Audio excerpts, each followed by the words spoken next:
So moving on to our second theme, more than half of the respondents cited issues related to our next theme, which is around leadership development and succession, which again makes sense given not only the kind of new challenges that leaders face in terms of managing in a hybrid environment or being on the front lines of managing employee stress, burnout, and mental health, but also given the changes that we've seen in the design and delivery of learning and development during the pandemic.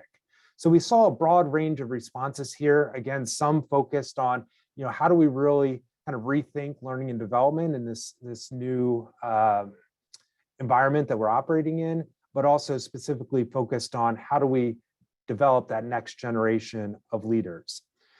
So specifically, many respondents indicated that they're focused on identifying and developing the new skills and attributes that will be required to lead or manage in a hybrid environment.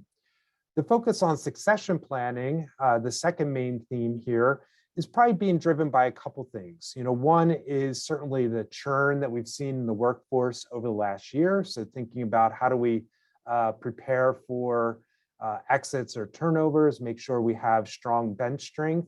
But also in my conversations with many HR leaders, I've heard there's a kind of fear, or at least maybe a prediction, that once we get through the pandemic, many senior leaders may ultimately decide to exit the workforce, retire, or move on.